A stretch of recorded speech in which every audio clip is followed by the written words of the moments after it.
Welcome and love you my dear student हमारे अपने top result YouTube channel में। My dear student, यहाँ पे हम महाराष्ट्र स्टेट बोर्ड का जो एचएससी स्टैंडर्ड 12th का हम जो भी प्रीवियस ईयर क्वेश्चन पेपर यहाँ पे देख रहे हैं।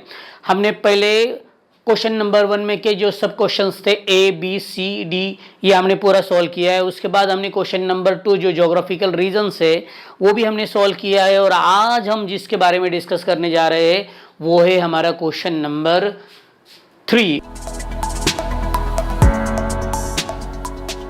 इस क्वेश्चन नंबर 3 में हम डिफरेंशिएट बिटवीन एनी थ्री हम यहाँ पे देख रहे हैं। डिफरेंशिएट बिटवीन में हमारे 12th के बोर्ड के एग्जाम में 5 डिफरेंशिएट आते हैं, उसमें से हमें 3 सॉल्व करने पड़ते हैं। और जब 3 सॉल्व जब हम करेंगे प्रॉपर तब हमें उसका 9 मार्क्स मिलता है। और इसके अकॉर्डिंग दी हमारे board any 3 correct points carry 3 marks. हमें अगर हम करेक्ट 3 पॉइंट लिखते हैं तो हमें उसके 3 मार्क्स मिलते हैं। तो जनरली हमें देखना है कि हमारे इस लास्ट ईयर यानी 2023 में जो हमारा HSC board Maharashtra state board का जो ज्योग्राफी का जो पेपर हुआ है उस पेपर में जो डिफरेंशिएट बिटवीन में कौन से 5 क्वेश्चन आए थे और ये 5 क्वेश्चन हम यहाँ पे सॉल्व करने जा रहे हैं। मैंने आपके सामने यहाँ पे व्हाइट बोर्ड पे मैंने वो क्वेश्चन लिखे। पहला वाला जो क्वेश्चन था डेमोग्राफिकल ट्रांजिशन थ्योरी। डेमोग्राफिकल ट्रांजिशन थ्योरी आपको पता है।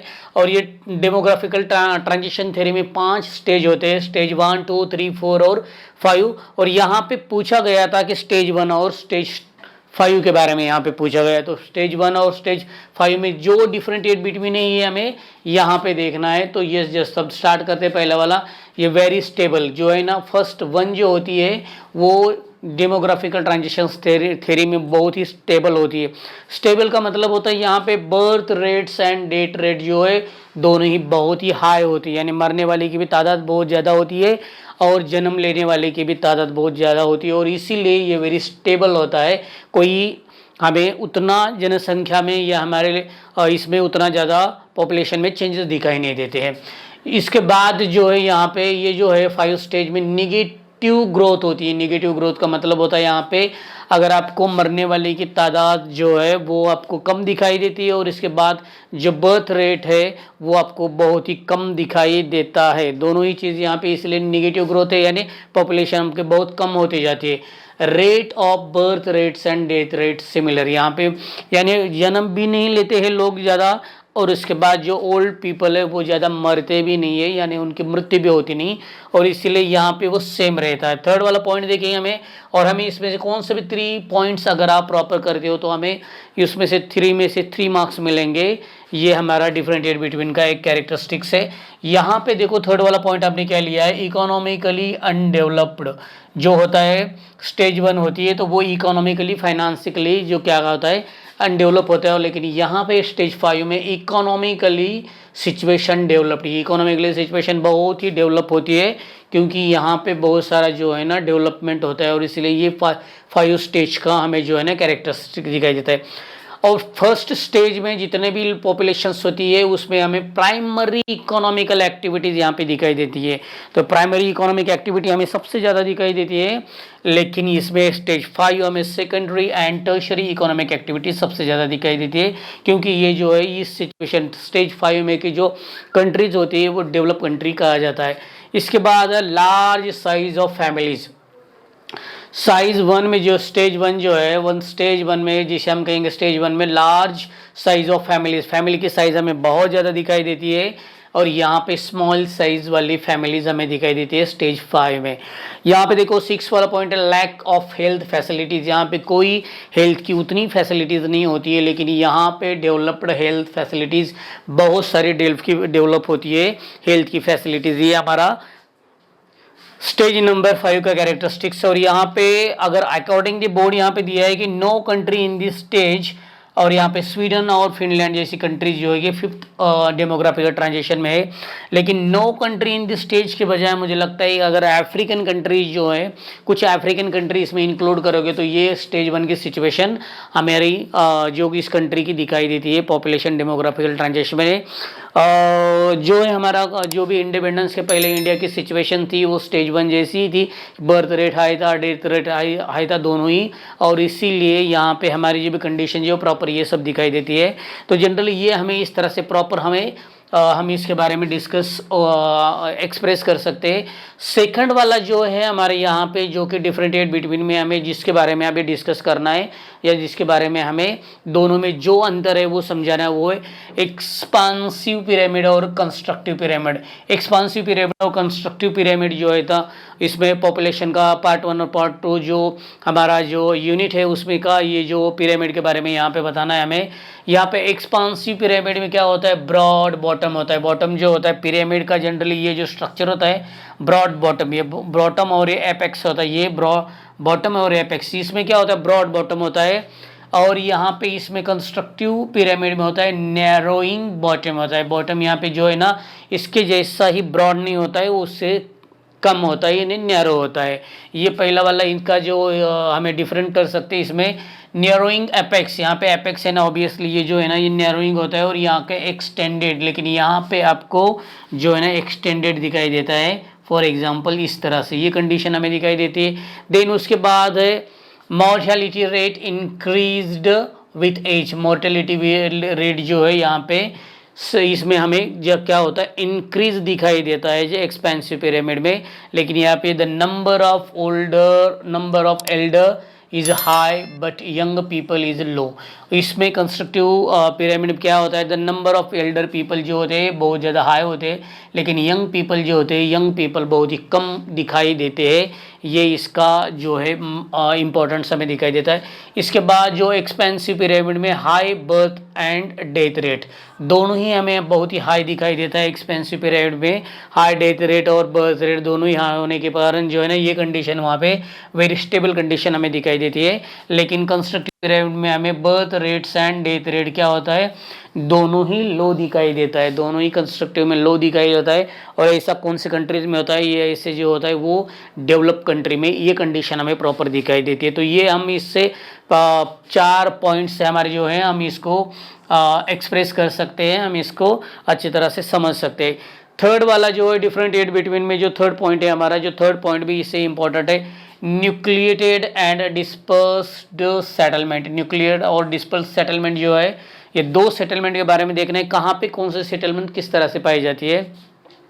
न्यूक्लिएटेड का मतलब होता है the house are dense, house जो है ना बहुत ही डेंस होते हैं। न्यूक्लियर का मतलब है बहुत ही सटीक, यानी एक दूसरे के आसपास बहुत ही डेंस जो सेटलमेंट होती है उसे न्यूक्लिएटेड सेटलमेंट कहा जाता है। और उसके बाद houses parched number is low, और जो घर बहुत ही दूर दूर होते हैं ना उसे डिस्पर्स्ड सेटलमेंट कहा जाता है।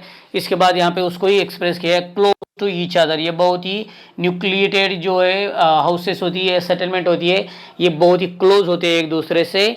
और ये इसमें जो ग्रेट डिस्टेंस होता है, इसमें जो डिस्टेंस आप ही दिखाई देता है डिस्पर्स्ड सेटलमेंट में ग्रेट डिस्टेंस दिखाई देता है, बहुत ज़्यादा डिस्टेंस दिखाई देता है।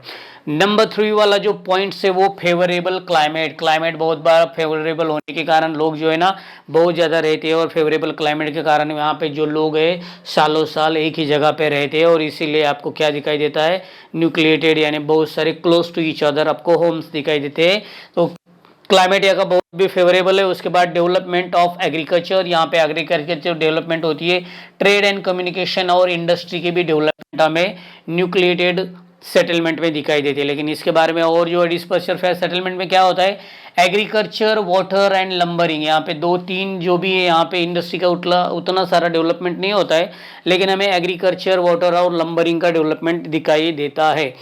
इसके बाद देखो न्यूक्लिएटेड जो भी हमारी जो ये है सेटलमेंट है उसमें यूजफुल टर्म फॉर प्रोटेक्शन, अगर इस तरह से अगर कोई सेटलमेंट होगी तो इसमें यूजफुल टर्म ऑफ प्रोटेक्शन, तो प्रोटेक्शन के लिए ये जो टर्म है हमें बहुत ही अच्छी तरह से ये यूजफुल टर्म है।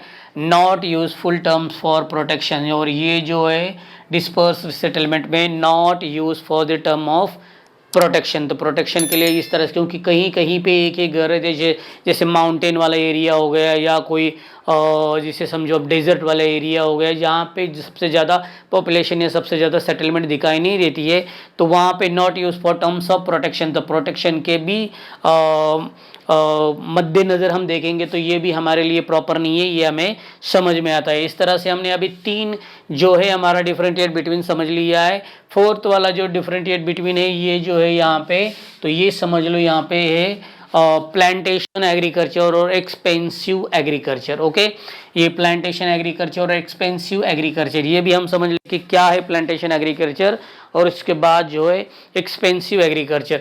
यहाँ पे देखो क्या होता है, ट्रॉपिकल रीजन में ये प्लांटेशन एग्रीकल्चर हमें दिखाई देता है, ट्रॉपिकल उष्ण कटिबंधीय प्रदेश में, और सेंट्रल इक्वेटोरियल रीजन में हमें एक्सपेंसिव एग्रीकल्चर, जो सेंट्रल इक्वेटोरियल रीजन हमें उस रीजन में हमें क्या दिखाई देता है, एक्सपेंसिव एग्रीकल्चर दिखाई देता है। इसके बाद प्लांटेशन किसमें डन द स्लूप्स, ये कहाँ पे होती है, प्लांटेशन करना ये स्लूप के ऊपर, जो स्लूप वाले एग्रीकल्चर होती है वहाँ पे प्लांटेशन यानी टीज कॉफीज की जो भी एग्रीकल्चर होती है स्लूप के ऊपर यहाँ पे ये डन होती है। उसके बाद is done in the flat region, और ये फ्लैट रीजन में एक्सपेंसिव, फ्लैट रीजन में आपको शुगर केन दिखाई देगा, कॉटन दिखाई देगा, तो इस तरह से एक्सपेंसिव जो है एग्रीकल्चर आपको यहाँ पे दिखाई देती है। देन प्लांटेशन में animal husbandry is not a supplement, और ये एनिमल हस्बेंड्री यहाँ पे नॉट अ सप्लीमेंट, क्योंकि एनिमल हस्बेंड्री के लिए आपको फ्लैट एरिया चाहिए तब भी आप उसको यूज़ कर सकते हो, और यहाँ पे एनिमल हस्बेंड्री इज डन होती है एक्सपेंसिव एग्रीकल्चर में। एक्सपेंसिव एग्रीकल्चर जो होती है उसमें बहुत सारे शुगर केन क्रॉप्स, और उसके बाद साथ साथ में एनिमल हस्बेंड्री भी यूज़ की जाती है, ये कैरेक्टरिस्टिक्स है हमारे एग्रीकल्चर का। ओके, इसके बाद फोर्थ वाला पॉइंट देखते हैं हम, यहाँ पे नो यूज़ ऑफ मशीनरीज, इसमें कोई मशीनरी यानी मशीनरी ज़्यादा यूज़ नहीं होती है, यूज़ ऑफ मशीनरीज इसमें सबसे ज़्यादा मशीनरीज यूज़ होती है। एक्सपेंसिव एग्रीकल्चर आप देखो यूएसए में सूटकेस फार्मिंग, टर्फ फार्मिंग जो यूज़ की जाती है, इस टर्म में आपको सबसे ज़्यादा मशीनरीज यूज़ की जाती है। इंडिया में आप पंजाब हरियाणा के जो भी क्षेत्र है, महाराष्ट्र में अभी बहुत सारी जगह पे इस तरह का भी अभी मशीनरीज यूज़ के होने लगी है। उसके बाद ये जो है टी, कॉफ़ी, रबर, इसके लिए ये सब प्लांटेशन जो भी एग्रीकल्चर की जाती है। उसके बाद ये वीट और कॉर्न के लिए ये हमारा एक्सपेंसिव एग्रीकल्चर किया जाती है। उसके बाद कैश क्रॉप, इसे कहा जाता है कि कैश क्रॉप, और ये जो है कमर्शियल क्रॉप है। कैश क्रॉप बहुत सारा पैसा आता है और ये कमर्शियल क्रॉप है, तो ये कमर्शियल क्रॉप और कैश क्रॉप हमें इस तरह से हम प्लांटेशन एग्रीकल्चर और एक्सपेंसिव एग्रीकल्चर के बारे में अच्छी तरह से समझ सकते हैं। लास्ट जो हमारा डिफरेंशिएट बिटवीन है वो है नेचुरल रिसोर्सेस एंड, यहाँ पे जो है हमारा जो लास्ट वाला जो है हमारा yes primary activities and secondary activities. Primary activities और सेकेंडरी एक्टिविटीज़ जो है ना, इसके बारे में हम यहाँ पे डिस्कस करेंगे। हमें पता है प्राइमरी, सेकेंडरी, टर्शरी ये जो एक्टिविटीज़ है, क्वार्टरली एक्टिविटीज़, तो यहाँ पे हमें प्राइमरी और सेकेंडरी एक्टिविटीज़ के बारे में ही डिस्कस करना है। प्राइमरी एक्टिविटीज़ में क्या होता है, it's natural resources are actually use. Natural resources जो भी होती है ये सभी प्राइमरी इकोनॉमिक एक्टिविटीज़ में डन होती है, और इसके बाद यहाँ पे इनडायरेक्ट यूज होता है। सेकेंडरी में इनडायरेक्ट होती है, बिकॉज सेकेंडरी में हम क्या करते हैं, जो मैन्युफैक्चरिंग हो गया या जो भी इनडायरेक्टली जो रॉ मटेरियल से उसको यूज़ किया जाता है सेकेंडरी एक्टिविटीज़ में। यहाँ पे no process, primary economic activities में नो कोई भी प्रोसेस होती नहीं, नेचुरली जो भी निकलता है उसके ऊपर काम किया जाता है। लेकिन यहाँ पे process on the primary raw materials, या रॉ मटेरियल्स के ऊपर प्रोसेस किया जाता है सेकेंडरी इकोनॉमिक एक्टिविटीज़ में। थर्ड वाला पॉइंट है पर्पस इज सब्सिस्टेंस। इसका पर्पस क्या होता है, इसका जो भी पर्पस है प्राइमरी इकोनॉमिक एक्टिविटीज़ का होता है सब्सिस्टेंस। सब्सिस्टेंस पेट भरा, उदर निर्वाह, हमारे जो पेट भरे बस इतना ही उसमें यूज उसका सब्सिस्टेंस होता है। और यहाँ पे पर्पस इज सेल, लेकिन यहाँ पे ये नहीं होता है। सेकेंडरी में हर चीज़ यहाँ पे सेल होती है, जो भी प्राइमरी कुछ तो अलग बनाओ, जो भी अलग इसमें जो भी है, जो भी हम निकाले, जो जनरली हमारे पास जो भी प्रोडक्शन है, प्रोडक्शन के ऊपर प्रोसेस करके उसका जो है ना मार्केट में जाओ, उसको उसके ऊपर प्रोसेस करके नई तरीके से कोई तो चीज़ बनाओ और जाके वो मार्केट में सेल करो, बेचो। ये सब चीज़ें हमें सेकेंडरी इकोनॉमिक एक्टिविटीज़ में दिखाई देती है। फोर्थ वाला पॉइंट है एग्रीकल्चर, एनिमल हस्बेंड्री। जो चीज़ें होती है यहाँ पे एग्रीकल्चर होता है, एनिमल हस्बेंड्री होती है, उसके बाद माइनिंग होता है, फिशिंग होती है, इसके बाद कलेक्टिंग फ्रूट्स होता है एंड रबर्स। ये सब चीज़ें हमें प्राइमरी इकोनॉमिक एक्टिविटीज़ में होती है। जो भी नेचुरल से रिलेटेड है सभी प्राइमरी इकोनॉमिक एक्टिविटीज़ में होता है। और इसके बाद सेकेंडरी एक्टिविटीज़ में होता है इंडस्ट्रीज़, कॉटेज इंडस्ट्रीज़। जब भी इंडस्ट्रीज़ है, जो भी हम सेकेंडरी एक्टिविटीज़ में जो भी काम करते हैं, प्रोसेस करते हैं, ये सेकेंडरी इकोनॉमिक एक्टिविटीज़ में होता है। और लास्ट वन जो पॉइंट हमारा, ये हमें प्राइमरी इकोनॉमिक एक्टिविटी कहाँ दिखाई देती है, अंडर डेवलप्ड कंट्री। जो कंट्रीज अंडर डेवलप होती है उसमें ये प्राइमरी इकोनॉमिक एक्टिविटी दिखाई देती है। और इसके बाद और ये जो है हमें सेकेंडरी इकोनॉमिक एक्टिविटीज़ है ना डेवलप्ड कंट्रीज़ में दिखाई देती है। आई होप आपको ये सब चीज़ें बहुत ही अच्छी तरह से समझ में आई होगी। हमने 5 के 5 जो भी डिफरेंशिएट बिटवीन है ये अच्छी तरह से समझ लिया है। पहले वाले भी आप जाके वीडियो देख लो, ये वाला भी वीडियो आपको प्रॉपरली आई होप मुझे लगता है कि समझ में आ गया है। अगर इसके बारे में आपको कुछ राय है और कुछ सूचनाएँ हैं तो मैं उससे आप कमेंट्स के थ्रू हम मुझसे डिस्कस कर सकते हो, हमें बता सकते हो। और आपको मैं यहाँ पे सजेस्ट करता हूँ कि अगर आप हमारे आपने पहले वाले वीडियोज़ नहीं देखे तो जाओ वो पहले वाले वीडियो देखो। हमारे जो भी पेजेस है, हमारे जो भी वीडियोज़ है उसको लाइक करो, शेयर करो, सब्सक्राइब करो। अगर आपको कुछ राय सुझाव देना है तो वो भी आप कर सकते हो। आज के लिए बस इतना ही, मिलते हैं अगले वीडियो में, तब तक के लिए bye, take care, have a nice day.